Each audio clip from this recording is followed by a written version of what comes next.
It's time now to hear keynote remarks from a very thoughtful philanthropy leader. There will also be questions at the end of the presentation to be moderated by our distinguished program committee member Jack Krauskopf, who is director of the Center for Nonprofit Strategy and Management right here at Baruch. So now it's time to introduce our distinguished keynote speaker, Karen Rosa, who I'm sure is well known to many of you in the room as a deeply engaged foundation leader in our community. Karen is Vice President and Executive Director of the Altman Foundation, which focuses on issues of access and opportunity for underserved people in New York City. The Altman Foundation takes a results-based approach to its work and is also known for its interest in strengthening nonprofits. Before joining the Altman Foundation in 1986, Karen served as a consultant to the Rockefeller Foundation's Trustee Task Force on Developing Countries for 11 years. She worked for Dominique Duminel, a remarkable art collector and philanthropist, and Karen is a former board chair of Philanthropy New York, and she is a trustee of the Dreyfus Foundation. She's here today to share her thoughts on success and sustainability, moving from letter of intent to repeat grantee. Please join me in welcoming Karen Rosa.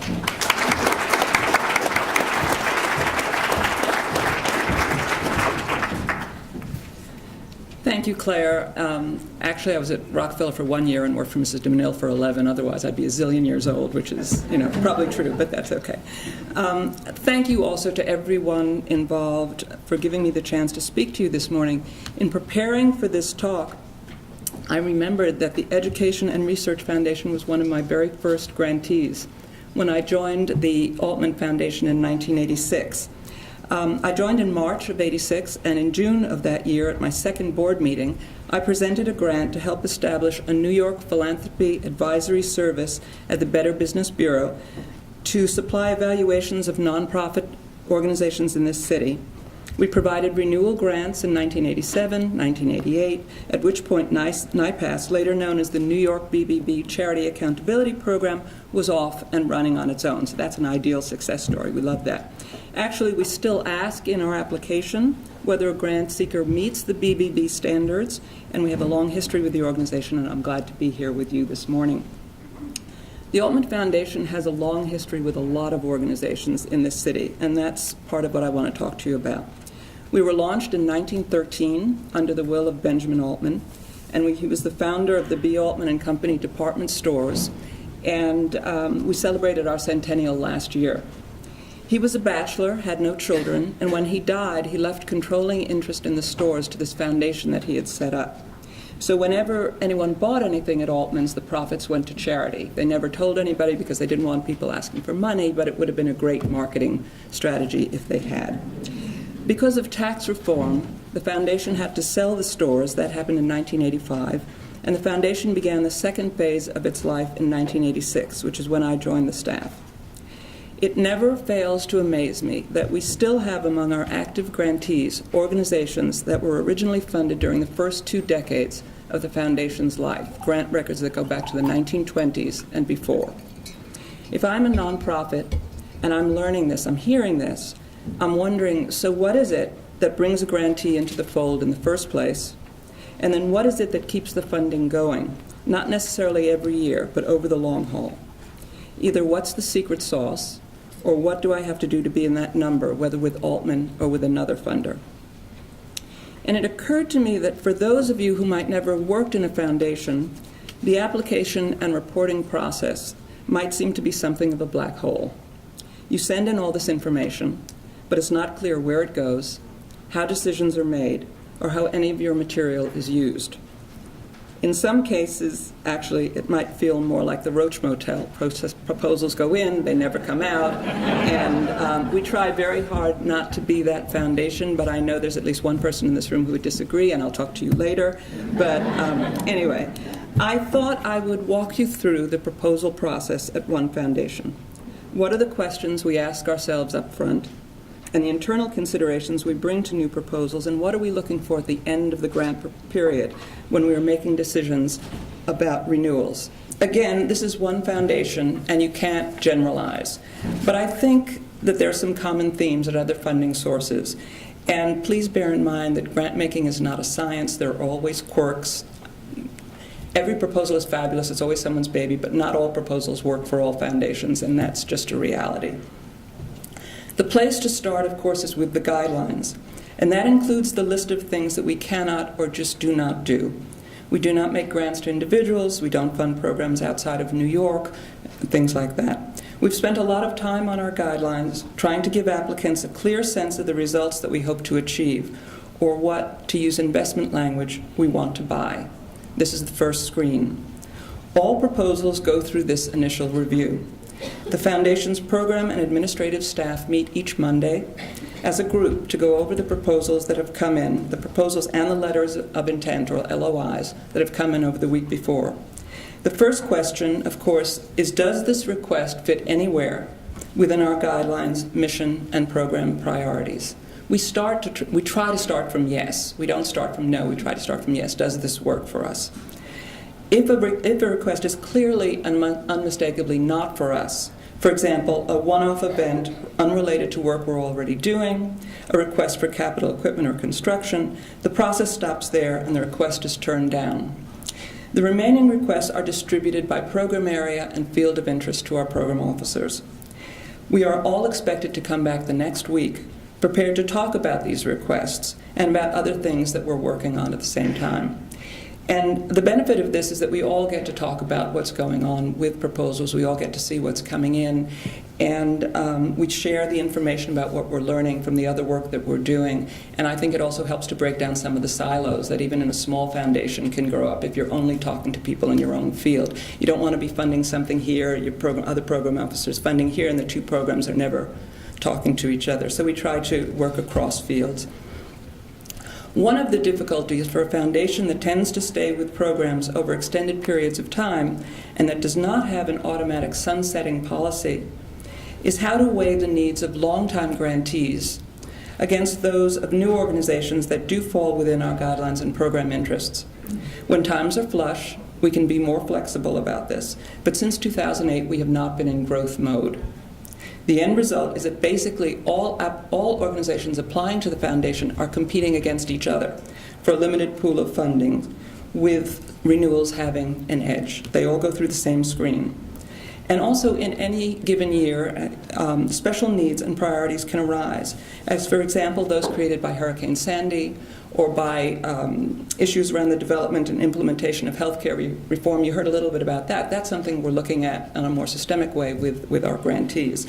And this reduces even further the dollars available for bringing in new across-the-transom grantees. We spend a lot of time visiting, meeting with our grantees, our colleagues, other experts in the field, reading relevant reports so that we bring context to what we're doing. We can tell pretty quickly if a request is something that we are going to be able to do anything with. A successful initial approach demonstrates that the grant seeker has taken the time to understand the materials and guidelines available on our website and is proposing work that either adds to or complements, or in many cases challenges and improves upon, the work we're already doing.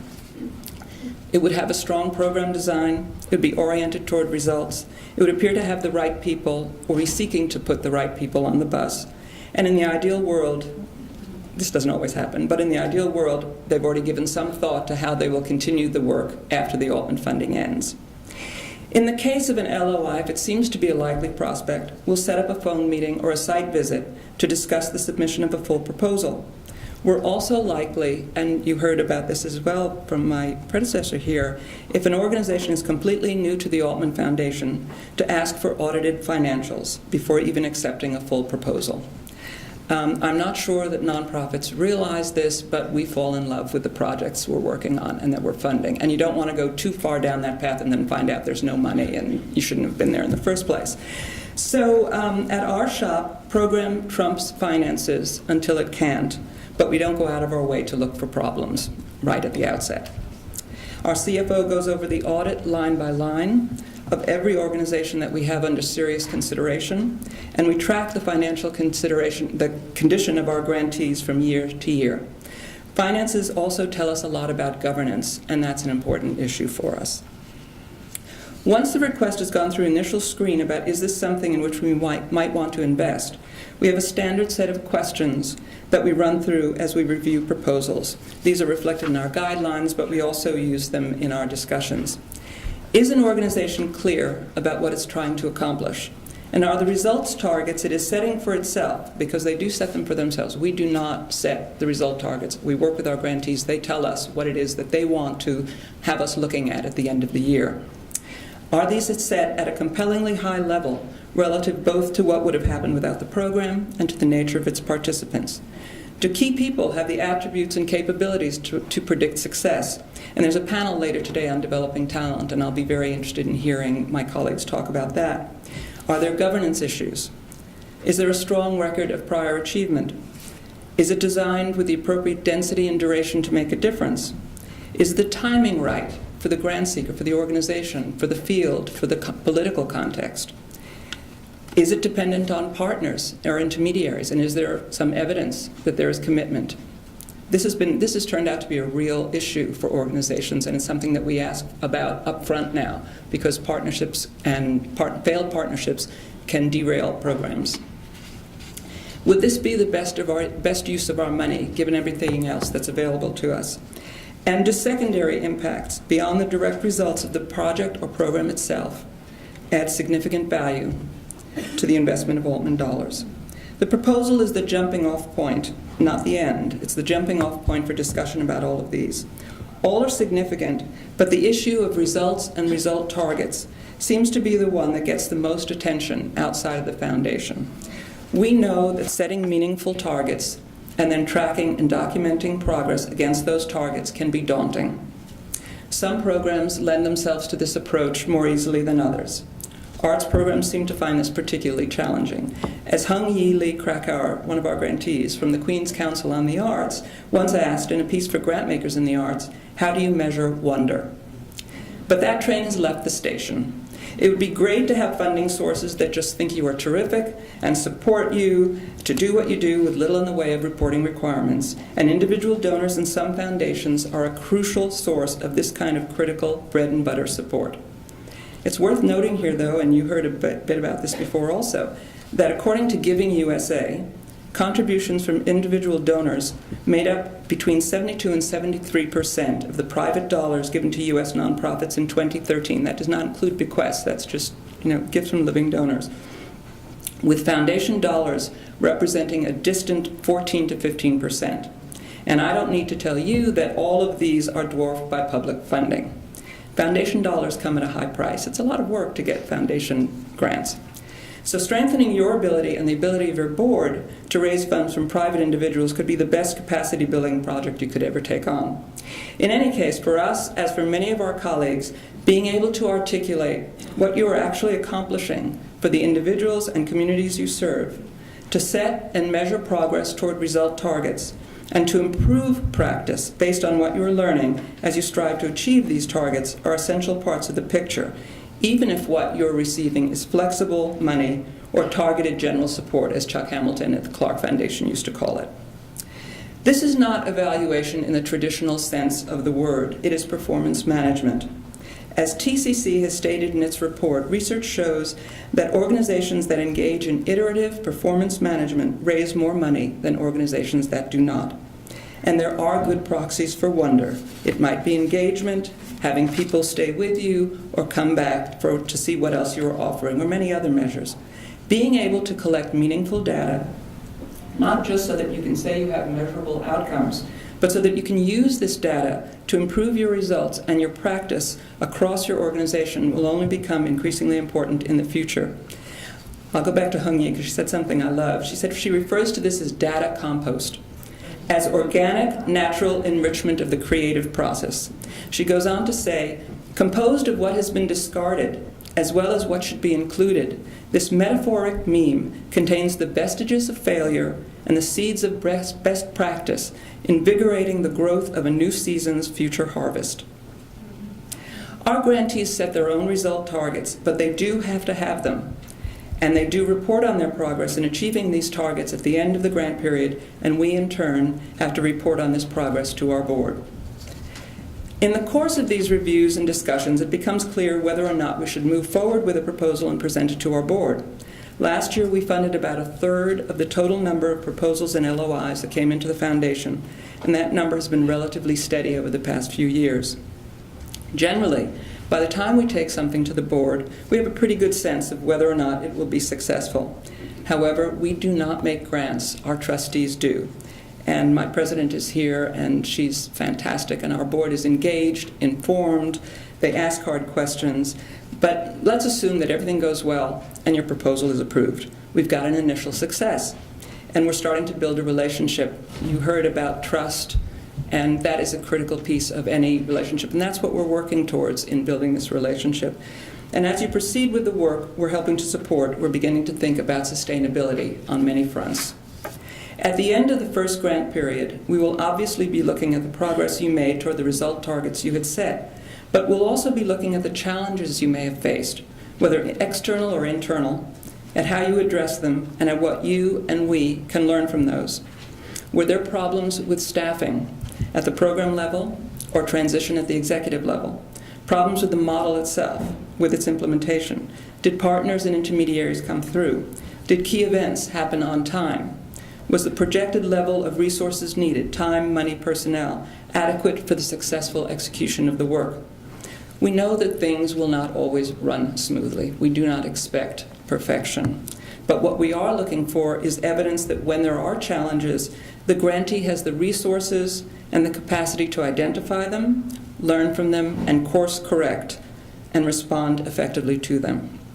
Needless to say, it is always a good idea to keep your program officer informed along the way of any significant issues, whether programmatic or organizational. If we funded you in the first place, it's because we think your work is important and we want you to succeed. We cannot help you.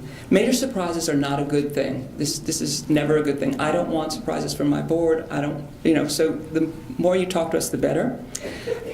We cannot help you if we don't know what's going on. General operating support may be the holy grail, but targeted, contextual, and grantee-directed capacity-building support can be equally invaluable. Having a relationship with your funder that allows for honest discussion of organizational needs is important at every stage of the grant process, and it's an important marker on that road to sustainability. In the beginning of each year, we present an extensive analysis to our board on the grants that ended during the prior year. We look at all the factors mentioned above, both in terms of individual grants and in the aggregate across our portfolio. We think about ways that we can help grantees achieve higher levels of performance. For example, if we cannot increase, given the resources, if we cannot increase the size of grants for high performers, can we give them multi-year funding that will provide greater stability and make planning easier? Are there additional collaborative initiatives underway in which we should be participating in order to reach multiple organizations through one grant? We're doing more and more of that where in a systemic way people are coming, or through a systems approach, people are coming together and we're funding groups through that. Are there capacity building grants that can help organizations address challenges more effectively? At the end of last year, we commissioned an outside consulting firm, Upshot Advisors, to survey our grantees to gather their perceptions, thoughts, and suggestions regarding current Altman Foundation grantee grantmaker communications and interactions. This was a confidential survey. I have not seen your individual results. I do see them rolled up, and it's fascinating.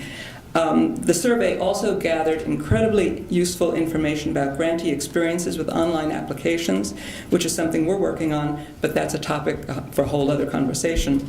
People were incredibly generous in responding. Upshot Advisors contacted all organizations that had had at least one Altman grant during the past 3 years, including both current and lapsed grantees. And of the 215 organizations contacted, we had a return rate of 81.4%, which is considered excellent. The survey instrument left lots of room for comments, and what was particularly gratifying to me was that respondents provided over 1,300 unique written responses to open-ended questions. People really took time with this. They were so generous with their time and with their comments. Most were wonderfully positive, but there were some really interesting outliers, very concrete concerns and suggestions for improvement in our applications, in our reporting process, in the way we work. And we'll be working on those as we go forward. So we try to ensure that performance management is part of our DNA too. We are only as good as the grantees we choose. We will never have enough money to fund all of the wonderful projects that come our way. We cannot keep all our grantees in our portfolio forever, or at least not on an every year basis. We do sometimes it's because people are doing incredibly well, they've developed other funding sources, a project has come to its reasonable end, whatever. People will leave the portfolio, but unless something egregious has happened, it usually means that if at some point in the future you have a specific time-limited need, you will come back to us and we will be able to work together again. We are not going out of our way to look for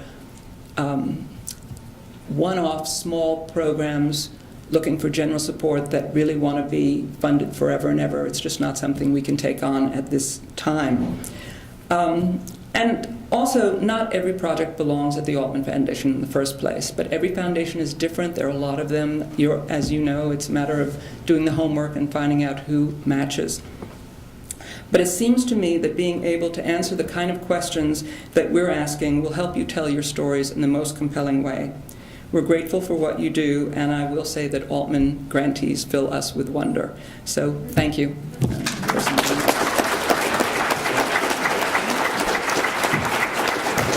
Karen, if you would stay. Thank you, Chief Sheehan. We're going to bring Jack Krauskopf up to the panel table.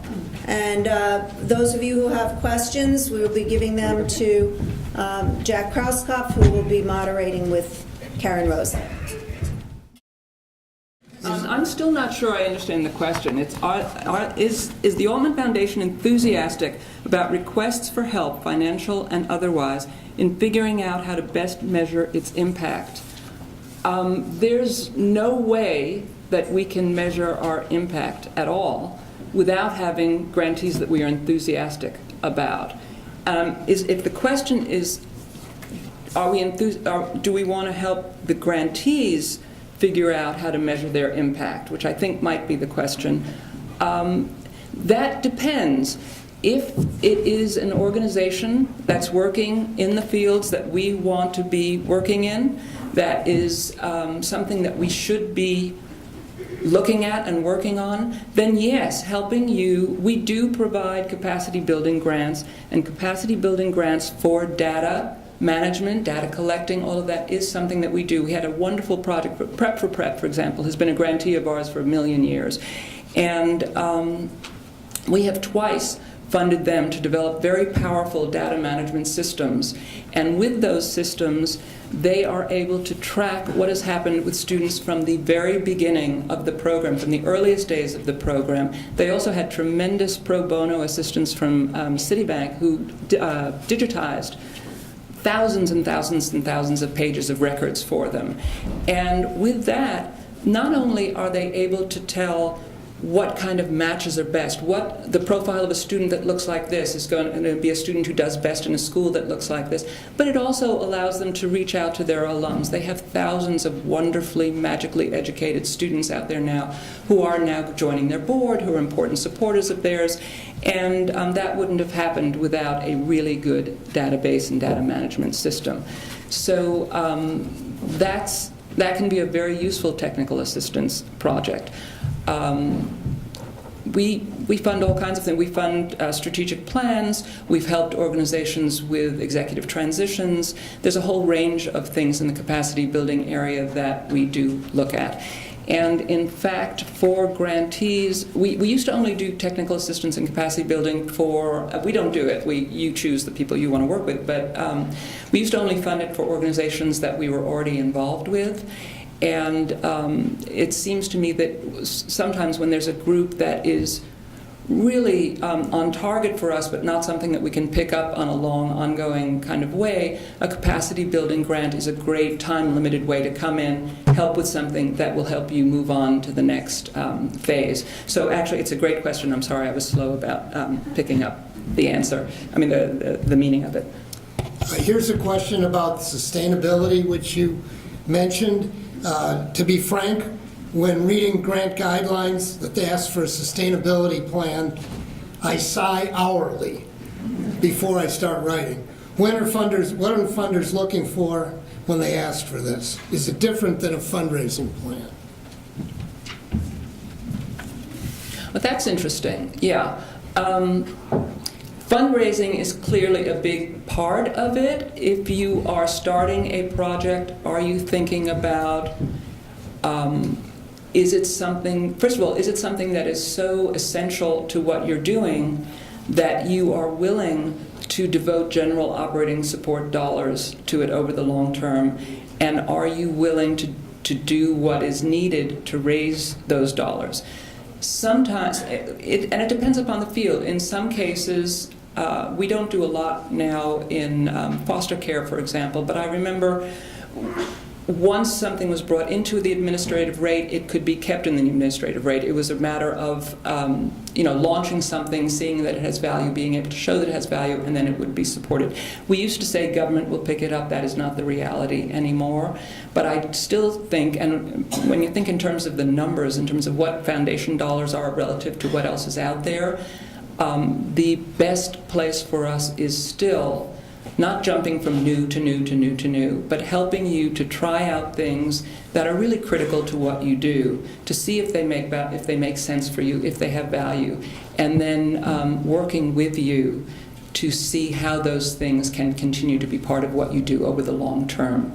So it's raising money, but it's also ensuring that everything about your organization is geared toward doing that work, that really matters for you. Does that answer your question? I hope. So putting two questions together about what do you fund that you're asking for, we're talking about in your talk, one being measurement of results and the other being the overhead question, the general support question. You indicated that you probably don't support those things. Where do you expect grantees to find the support for doing that? Do you think it comes from individual grants and investors? One thing about overhead, it is really important that you ask for what it costs you to run a program, and do not cut yourself, don't sell yourself short on that. I mean, if the executive director is coming to see me to ask for money, that's costing you money. Don't go to a foundation and ask for a social worker if what you really need is a whole slew of things, because that social worker fits within a context. So we don't strike out lines about operational costs.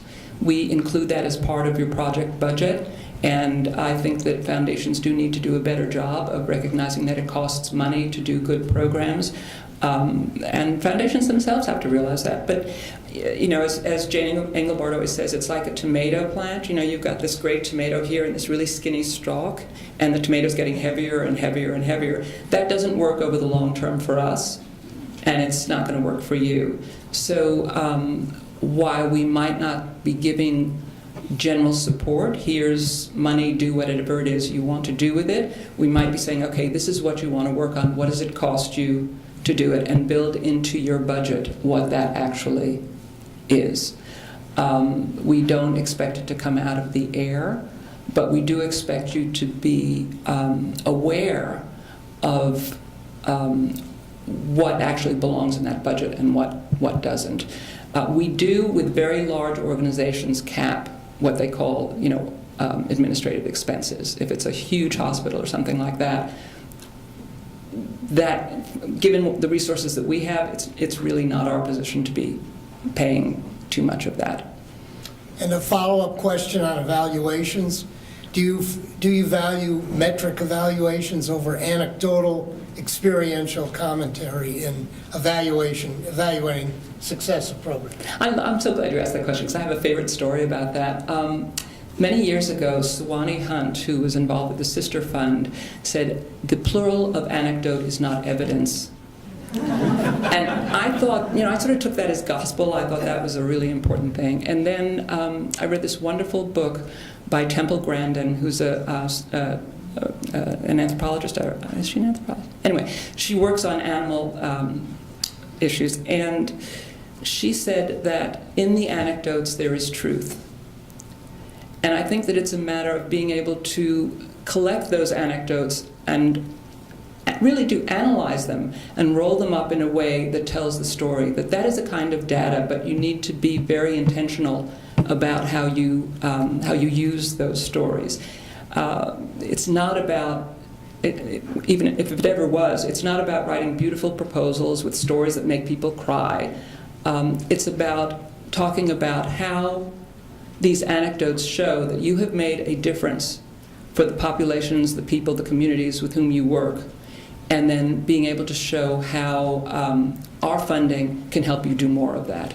So it's not numbers. We also, because we fund so many things, it's so much apples and oranges in our portfolio, we don't roll up numbers.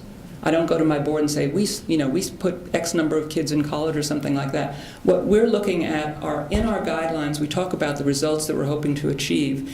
And then when I'm talking to my board, we're trying to see how many of the organizations that we chose, that we selected to fund, who, at least in theory, are also working towards those goals, were successful in doing what it is they say they want to do. So it's less about numbers and more about achievement and about learning and about how we are all moving. We're all moving forward together. Anyway. Can you talk about the types of collaborative funding work that Altman is engaged in? Examples? How does it work? Oof. Okay, I think we're like in 6 of them. One very simple one that I think that's kind of illustrative in a way is at the New York Community Trust, there's a wonderful thing called the Fund for New Citizens. And years ago, I was at a Philanthropy New York session, and they were talking about groups serving immigrant populations throughout the 5 boroughs, and many of them were tiny, tiny, tiny. And I said, we just don't have the bandwidth, we don't have the expertise, we don't have the staff to go out and decide we should fund this little one or this little one or this little one. And the person who was there said, that's your job. And I'm thinking, okay, well, I really can't do that. So we went to the Fund for Citizens, we talked with them, and what they did was set up a program that has been working for many years with Community Resource Exchange, where they go out and identify groups that are at a certain level in their development as an organization. They're just above the volunteer level, they might have an executive director, but the goal is to give them the support that they need so that they can move to the next level. And our job sitting on that review committee, we support the capacity building program, is to help make decisions about which groups get grants. But our program officers are not, out of all the groups that are in the city, deciding, okay, we'll fund this group here in Staten Island and this group here in Brooklyn. It's more of a collective process. So that's one way that it works. Our senior program officer, who's fantastic, Deb Velasquez, is involved in lots of collaborative work around housing, around workforce development. In workforce development, for instance, training workforce providers to be more effective in the work they do with the people, the clients that they are serving, and making links between those providers and employers so that they can be, they can get more people jobs. We are working right now on issues of early childhood. We've been involved in the Early Child Care and Education Fund for a long time. There's a whole number of them, a slew of them, that we were doing. In healthcare, our program officer, Rachel Pine, is doing some very interesting work around the changes that are going on under healthcare reform, and in some cases, We are working with, in one case with UJA, in one case with the New York State Health Foundation, where there are numbers of providers out there that are getting technical assistance through this sort of centralized effort. I think this follows up. What recommendations do you have for smaller local nonprofits who have a hard time identifying their impact to large foundations? How should smaller nonprofits approach large foundations?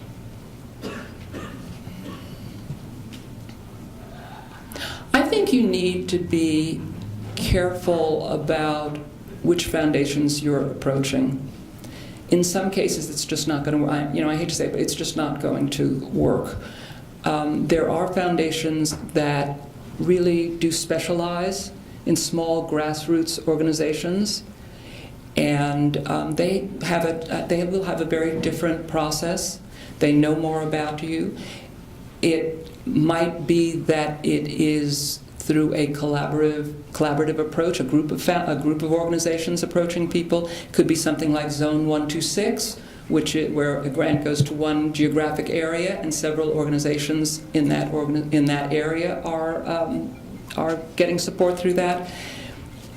I cannot be encouraging about a very small, very local organization coming to the Altman Foundation. It's not likely that we would be able to support you, but there are thousands of foundations in New York City alone, and somewhere there's somebody who's right for your baby.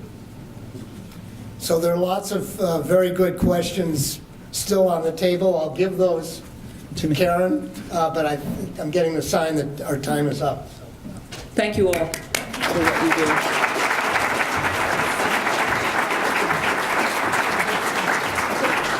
Thank you, Karen Rosa. Thank you, Jack Krauskopf, so much.